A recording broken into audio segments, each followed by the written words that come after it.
All right, so I had these under my bed, and this is Exhibit A. This is Exhibit B. Yuck. You want to put that on your foot, huh? Let's go for a walk.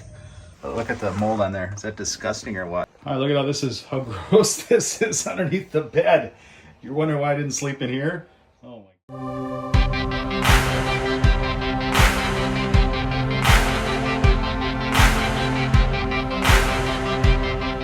Hey, Vern. Hey.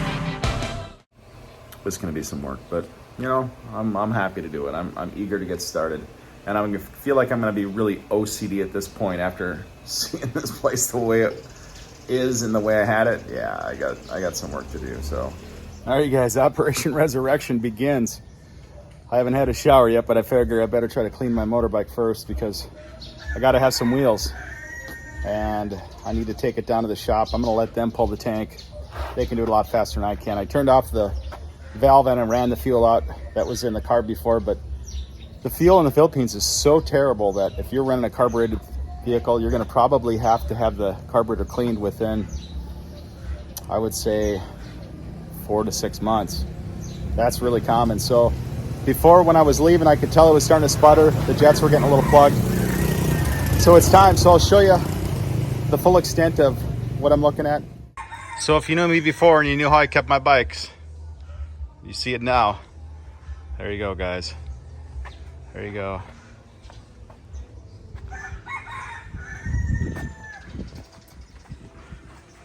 So that's a year and 5 months. Nothing being done. So this is the first thing we're gonna clean, and then we're gonna take it to the garage. So this bike's got 13,338 kilometers, and I took really good care of it, and it was pretty perfect. I'd wax it and keep it really nice. So seeing it like this, yeah, not my favorite day, but what are you gonna do? We go forwards. That's all we can do. Look at this towel, you guys. This is ridiculous. This sat underneath my front door. This was a brand new towel when I set it underneath the front door when I left a year and a half ago. It's just rotten. Just rotten all the way through. Unbelievable. So we know where that's going. That's gonna go right here. All right, so check that out. Does that look a little bit better? So like I say, I haven't done the rims, and that's just kind of where we're at right now. But like I said, I had this thing pristine, and it wasn't looking too pristine. I'm gonna walk it down to the mechanic, and I'm gonna have him fix the front seals, replace the gas in the gas tank with some fresh gas, clean the carb, and you know, I might have him put a front rim on that. That front rim's kind of rusty. I got a fresh What Do You See t-shirt on. Man, my shirts, I've been rolling about a year and a half. Some of these shirts. I take good care of my stuff because I really appreciate what I have, and you know, I think that's important. And this is kind of like your Cadillac of the community. If you got a nice bike, you know, people say, hey, he takes good care of his stuff. And you know, to me, it's more about appreciating what you have. That's kind of where that's at. So I've always kind of had a nice ride. I got to get some cash. I got to get this bike working so I have some wheels, go get my bills paid off, and I got to get life going first, and then I'll do a live video for you guys. All right, so we got the motorbike dropped off. That's my first walk into town. Just freaking amazing. And I'm gonna get something to eat. And one of the nice things is everybody's like, man, long time no see. Really something, you know? Nice to be remembered somewhere, and it's nice to be familiar. There's that song, Here Comes a Regular. Here comes a regular, call out your name. Here comes a regular, am I the only one left to blame? That's a song by The Replacements. A song I grew up listening to, which is pretty cool. All right, another thing, I gotta stop at the post office, pay that bill. So I got a bunch of bills at a P.O. box. Back in the Philippines, baby. Here's our stimulation. A little different than Thailand. A lot different than Thailand, I guess. There we go. You know, the other really funny part is people have no problem telling you here, you're chubby. Hey, you're chubby. And it's kind of funny because now I've got the other end of it. Oh, you're looking different. I kind of didn't recognize you. You had a belly when you left, and I'm like, yeah, I was 100 kilos. And that's about 220 pounds. And I went on the scale the other day, and I was at 187. So yeah, you guys, walking, fruit in the morning, and also One meal a day, it's huge, makes a big difference. You know, when you are going through this life, you're either going up or you're going down. You're never going straight across. So try to do all you can to start going up, you guys. Be interesting to see what's changing, and I'll point all these things out that I noticed as I come back here. So this is my first walk through the Valencia, and it looks like they finished this road here that wasn't finished when I left. We're gonna walk through the park here. It's kind of a familiar sight. I do a lot of pageants and parades here. It's nice to see the fountains going. A lot of times they don't have the fountains going. That's something I really like to see. Shows, hey, we've got a little bit of community pride. And they keep this town pretty clean, you guys. They're always sweeping up leaves. They really do a good job of Valencia. Take a lot of pride here, so that's kind of nice. All right, so we're gonna go over to here to the famous red tables, man. I had a meal here just before I left. That looks a little bit different. They got it fenced in over here. Oh, it's temporarily closed. Looks like they're cleaning. Okay. Well, maybe we can get down over here, so I'm trying to get downstairs, you guys. What's going on here? Why is everything in this park closed? I don't know. So I gotta go all the way around. So this is a really old fountain. This is a spring-fed fountain. And this dates back to the 1800s. And I believe the villagers used to come up here and fill up their water and feed their animals years ago. It's very, very historic for this area, for Valencia. It's got a lot of history. This park is really old too. So in every one of these old Philippine towns that was planted by the Spanish, usually there's a church, there's a school, there's a municipal hall, there's a big park plaza. That's kind of how the layout, that's how you can tell it's an original old town that was platted back, way back when. There's the expat heaven right there. Red tables, baby. We're heading back. So this part of the park is open, and they said that due to the pandemic, they had closed the stairs, and maybe it's slowly coming back. I don't know. We're gonna head here. I kind of miss some tacos and see what's still alive. See who's happy to see me and who's not, right? Char. Get good ice cream here. Ube ice cream is phenomenal. They still have it. Go ahead and buy it here. Let's see how these people react when they see me. This is kind of new. So they got a new taco shack here. Jamaica! Hi, Sir Vern. How are you? I'm Good. Looks nice. It looks pretty fancy here at the new shack. Look at that. Thank you. I missed the Philippines and the smiling Filipinos. So I usually get my tacos here. So I'll show you. Oh, that was my favorite, wasn't it? This one. All right, you guys, so the reason I come here is this place is one of my favorite Mexican places. Now, it was started by a guy from California, an American, and he makes a pretty good, like, Tex-Mex type food that I kind of miss. A little bit spicy, just about right. So when you're a foreigner and you haven't been around for a while, hey, it's kind of nice to have some things that you remember. How's it going? So one of the guys that I kind of remembered from here kind of recognized me. It was nice to see.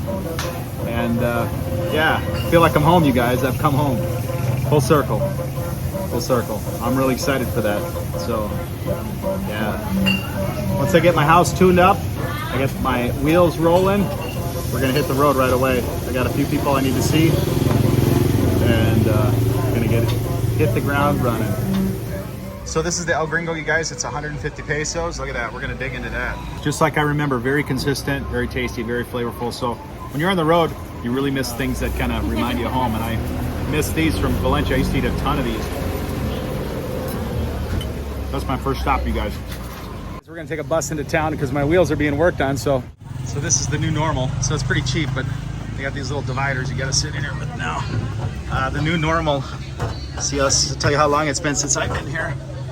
Here at the Robinsons Mall, man, it's really weird. It's changed. I hadn't been here. It's almost like I have like this thing of the ghosts of the past, my memories of things with people and all these places, all the experiences I've had, and then I have this whole new mall to look at with new shops that are open that weren't open when I got here because they were expanding this mall. You know, it's really weird to see. When I left in September 2020, I made an advance payment on my electric, and my consumption is so low, it only used like 50 pesos each month. So I still have 1,300 pesos to come back to for my bill for a year and a half later. So, you know, I'm like, I don't know what to expect, but I saw a bill on the front table when my landlord came in, and I'm thinking, is that current?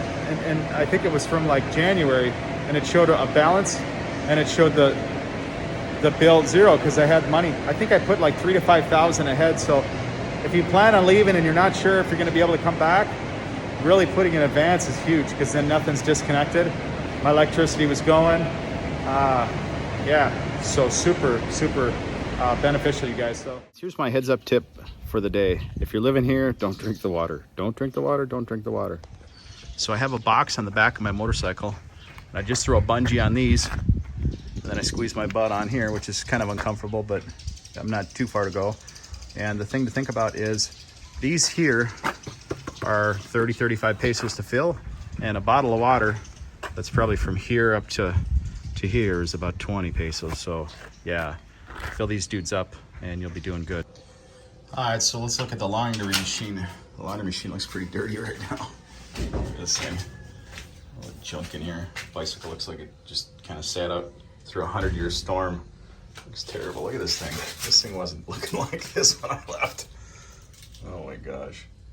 Yeah, this is like maybe 2 years old. Yeah, we're gonna have to do some cleaning, you guys. That's the thing. The world tries to take back itself, so I gotta sweep up in here and try to clean my laundry machine so I can do some laundry. Crazy, got a lot of wash to do, and I'm looking at that thing going, oh, that looks disgusting. All right, work to do, you guys. Lots of work to do. So I've got a nest up here, and I've seen a bird in here, so I'm not sure what kind of a nest this is. Maybe you guys recognize this. So what kind of nest is that? Is there anything in there? I don't know, you guys. Let's have a look. See if we can tell. I won't mess with it if there's something in there. And in the back of these washing machines, there's like a little filter where you unscrew the hose and you pull the filter out. And what happens is you'll go to do a wash one day and there's no water coming out. And you're like, why is there no water coming out? There's water in the tap.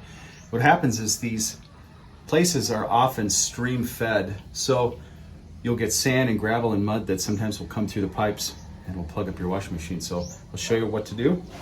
All right, so I got it clean enough now that we can do a load of wash. I'll have to run the machine, kind of clean the inside out a little bit, but here's the hose, and in the back, you just unscrew it. There'll be a filter, just give it a pull. And you want to run the water a little bit just to clean any extra crap that's in there from sitting, especially after not being run for a year and a half. Okay, let's put this here so it doesn't go down into the muck. I'm trying to keep this hose off the ground here while I'm doing this. All right, so in here, you see this thing, you pull this out. You may need to get a little plier to pull on it, or needle nose. You can see already, let's see. Let's see if we can zoom in on this. All right, look at all the stuff already. So just give it a good rinse out, blow it out, do whatever you gotta do, but you'll go one day and you'll go, how come I have no water? Well, that's why, because this thing gets plugged and dirty and you gotta clean it out periodically, okay? There goes, man. It's working like a champ. I'm going to clean the tub right now, so I'm doing a quick rinse. A little 6-minute rinse. That just fired right up. Samsung, there you go. Perfect. Basically, in Mexico, if you have issues eating something, they call it, what is it? Moctezuma's revenge. Well, I don't know, what do you call it here? It must be like Manila's revenge, because I've been sitting on the toilet here for the past 2 days. Can't keep anything down, so not good. Sometimes I get that from the water. Sometimes you get it from traveling, any new thing. So I've been trying to clean up my disaster here. And I've got my walls wiped down in my living room. And the kitchen living room is almost, I'd say 2/3 done. But since all my fluids keep going out, I feel just tired, like I haven't eaten in a while, and I feel like I could be dehydrated if I don't keep drinking a lot of fluids. So it's getting better. It's just taking a lot of time, and just so many facets. You know, like my washing machine was just thrashed, just so dirty. You know, and I had to clean the ground just to get to the washing machine without hosing it off, just to get the basic dirt up. And then I had to clean and do like a tub rinse cycle to get that kind of clean and get one wash going, one load of wash going. So it's a process. It's a real process. Now I'm just kind of buzzing on the couch going, ah. Good morning, Philippines. That's something I miss. 6 a.m. sunrise. That's been a while. All right, this is probably the first time I pulled these couches out in a real long time. So, oh my gosh. Washing my curtains, doing things that I probably hadn't done or would not done if it hadn't been this dramatic. So, telling you what, you guys, it's a big job. So, basically I focused in the living room because that way I could kind of get all the mold taken care of and breathe in this room and sleep on the couch until I could get to the other rooms. And I'm telling you what, it's been 2 days in here, and then I got, what do you call it, Moctezuma's revenge. So, man, I've been running to the bathroom, and that zapped all my energy. So it's been a really hard. It's been a really hard push the last couple of days to keep my energy up just so I could get all this done. But got to get it done. So kind of show you my mess forward. So I'm just kind of moving everything around. I got the walls wiped down. I got my shelving wiped down, and now I'm just kind of staging down to the floor. So I got the couches back. So just cleaning the floor now, just one step at a time. Already swept up most of the big pieces. I'm not kidding either. This is clean compared to what it looked like. And now I'll sweep it again, and then I'll mop it up. Morning, guys. So what I found really interesting is there are 2 birds that are feeding this nest. And I had this one bird which always would come like right to my window, so curious. And it would climb on the wall and almost just like recognize me. It was so weird. And sometimes I'd sing and talk, and this bird would come around. And when I started talking to the bird as it was up on the door, it hopped on the door like it remembered me. And I'm like, no way, this is so cool. So I think it's the same bird that was here before I left about 1.5 years ago. Now, I didn't recognize it because both birds aren't here at the same time. Usually one's far away, and then the other's feeding the other baby. So it was when that one bird came by, and I had my music going, and I just said, hey, birdie. And it came on the door, and it was sitting on the door like it remembered me. It was just really cool. So here's the setup. I have to do my wash, right? So I'm allowing everything to kind of like hopefully work, and it's worked. They're allowing me to do this, and I'm pretty happy for that.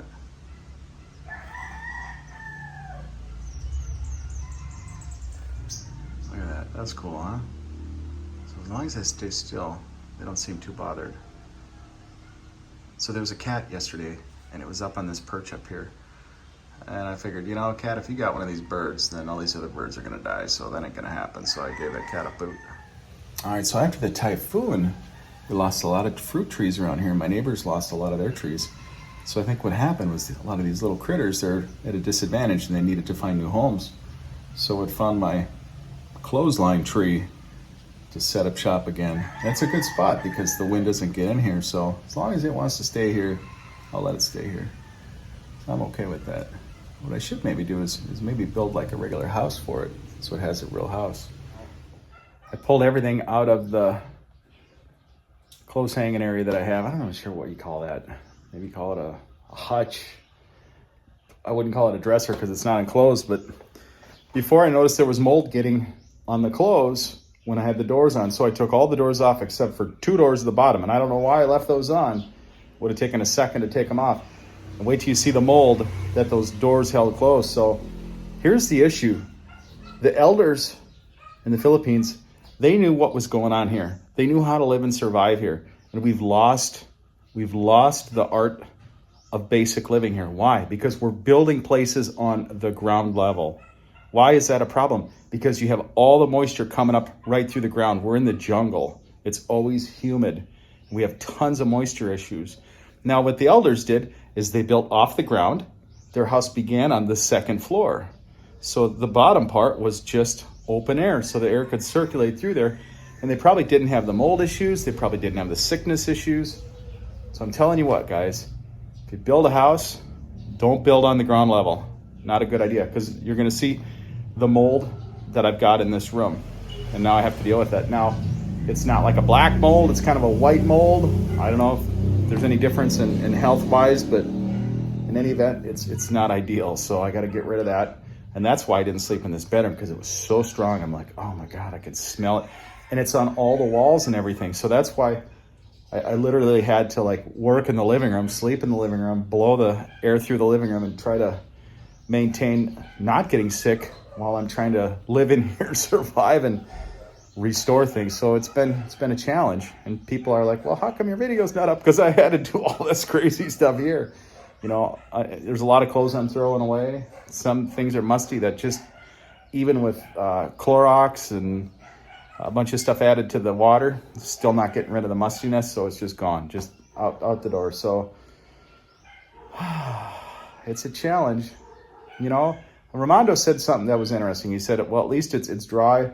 It's not like the real slimy black mold. That's true. It's not like the ceiling leak. Thank God the ceiling did not leak. The only moisture that came through was under the front door, which I put one of the towels there to begin with, and then I think they put the second towel, which really helped slow that down, because that would have been even worse. So the moisture that's inside this living space is just normal moisture that will accumulate with no air movement through here. No fans, no nothing, no air con. If you had air con, it would dry things out. But, you know, I just run the fans and I still get a little bit, but with no air movement for that long a time, you're going to have mold. There's no way around it. So, you know, having a person stay in these places, you know, it's kind of it's a crapshoot. So the power is off. We've got our first brownout. Welcome back. So, and normally I'd fire up my generator, but my carburetors have not been cleaned. So I can't do that yet. We're not set up for that. So I'll show you this and you can kind of get an idea of exactly what I'm talking about when I tell you, try not to have anything enclosed. If you have clothes, unless you have air con and it's keeping it dry, because it's going to look like this. But look at the mold on there. Is that disgusting or what? I'm pulling these doors off now. They're not going back on there again. It's just freaking gross beyond words. You can see the mold. It's not as bad here, but it's still as bad. You know, the clothes kind of probably hold the dampness in here. So it's just not ideal. Now you know why I didn't sleep in here. It's just freaking gross. So gross. You know, when I'm describing these things and telling you it's moldy, you may not be able to see or feel what I see and feel, but when you see that closet, it rings home. Yeah, there's some issues. So everything in here had a thin layer on it. Now I've gone through the living room, wiped all the walls, wiped everything in here. The only thing I haven't done yet is the couch covers, so I got to wash those. But yeah, just one room at a time. I'm sitting here taking a little break, cleaning my butt off. What a lot of work, you know. But I own it. It was my decision, and I basically, whatever it is, and I just have to go forward. So this was the bottom of the pendulum. This was everything that I needed to know what to deal with, what I was up against, and once I was up against, then we could go forward. So yeah, it's really crazy, but at least the bedroom's starting to look better. I'm afraid to pull the bed back. Everything that's been underneath something has been really, so when I pull the couches back, it's just all those little particles and just, So, you know, if you're going to be in a block house, prepare to have some kind of mold issues. If you're in an area that is not an air con, if you're in an area that has maybe a dark side of the house where the sun doesn't get to it, maybe there's a lot of foliage there, maybe your gutters drain down along that side of the house. So something to think about. You might get a lot of moisture on that side of the house. The other side that gets a lot of sun, usually that'll stay fairly dry. And I noticed, it's unfortunate, but the bedroom here, I could move to the other bedroom. I guess that would make sense, but either way, I wouldn't want anything to be moldy in there. I suppose I could have like an aircon unit in the bedroom to kind of offset some of that. That would help. That would help a lot. So all things to consider, you guys. There's mold here. It's very humid. It is a tropical climate. If you can find an area that you're on a higher level where you don't have like you're not living in the basement level, then you're going to stay a lot cleaner, a lot healthier, and it's going to be better for you. So something to think about. I know a lot of guys, they're like, oh, I want to be on one level. Well, that's okay, but maybe find an area that's out in the open. It's going to be a lot hotter, but at least if the sun's getting it from all sides, it'll keep it drier. You'll have less mold issues. So, you know, it just depends how sensitive you are. Maybe you're built like a truck. maybe you can handle a lot of mold. I can't. You know, I have an allergy to pollen, which I didn't know, and I lived in an area in Oregon where I was surrounded by pine trees, and I didn't realize it, but I'd get really bad hay fever, and I didn't know what it was, and it was due to the pollen. And then I noticed when I came here, I didn't eat a lot of fruit, and the mold would just knock me on my butt. And I would go through these cycles where I'd get sick, I'd get a little better, then I'd get sick. And what I found is that if I ate an apple and an orange every day, that's how I started that whole regimen, an apple and an orange. I noticed that I wouldn't get sick. And then I'd start to get lazy, and I'd like forget to get fruit for like a week. Oh, I'll get it later. And then almost always I would get sick again, every single time. And then I start back up on the apple orange, and I wouldn't get sick at all.